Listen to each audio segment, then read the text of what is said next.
এই যে আমার স্ক্রিনে থাকা একটি ভিডিও আছে, এই ভিডিওটি আপনারা লক্ষ্য করেন। লক্ষ্য করার পরে আপনাদের সাথে আমি কিছু কথা শেয়ার করব।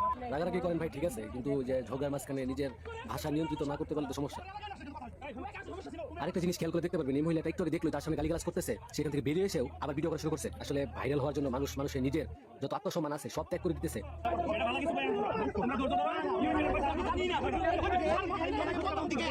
আত্মসম্মান বিসর্জন দিয়া নাকি আমি ভাইরাল হওয়ার নেশায় ভিডিও করে যাচ্ছি।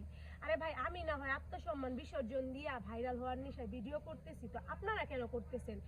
এই পুরো দেশবাসী কেন করতেছে video? WhatsApp Billal and Nasa ভাইয়ের এই তুমুল ঝগড়া বাড়াবাড়ি নিয়ে, এগুলা নিয়ে কেন আপনারা ভিডিও করতেছেন? আর এইখানে আত্মসম্মান বিসর্জন দেওয়ার কি আছে? ওইখানে আমি উপস্থিত ছিলাম বিদায় ভিডিও ক্লিপ নিয়েছি, ভিডিও করতেছি। এখানে তো আমি কোনো নোংরামি বা খারাপ কিছু আজে বাজে কিছু করি নাই।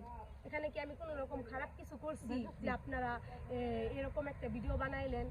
এই ভাইয়াটা কিন্তু এরকম ভিডিওই করে, ওনার আসলে কাজ নাই, নিজের কোনো প্রতিভা নাই। কে কি করলো না করলো এগুলো নিয়ে করে থাকে। ওনার পেজ আমি ভিজিট করছি, দেখছি আসলে উনি রোস্টিং ভিডিওই বানায়, মানুষকে দিয়ে ভিউ কামায়। নিজের তো কোনো প্রতিভা নাই, এই জন্য মানুষকে দিয়ে উনি ভিউ কামায়, সোজা কথায়। তবে একটা কথা কি, ভাইয়ার পেজটা ভিজিট করে যা বুঝলাম, মানে ভাইয়ার এই পর্যন্ত যত ভিডিও আছে সব ভিডিও থেকে এই ভিডিও তার সবচেয়ে বেশি ভিউ হয়েছে, মানে 4 লক্ষের উপরে মানুষ দেখছে। এবং ভাইয়াকে বলি যে ভাইয়া এইসব না করে আপনি নিজের অভিজ্ঞতায় নিজের ইয়াতে কিছু করেন, মানুষের পিছনে না লেগে, মানুষকে রোস্টিং ভিডিও না করে, নিজের যদি কোনো যোগ্যতা থাকে নিজে ভিডিও করে নিজে ভাইরাল হন, নিজে ভাইরাল হয়ে ভিউ কামান, ডলার ইনকাম করেন। সো আমি আমার অডিয়েন্সদের উদ্দেশ্যে একটি কথাই বলবো যে আপনাদের কি মন্তব্য? মূল্যবান কমেন্টটি অবশ্যই কমেন্ট বক্সে রেখে যাবেন, অনুরোধ আপনাদের কাছে।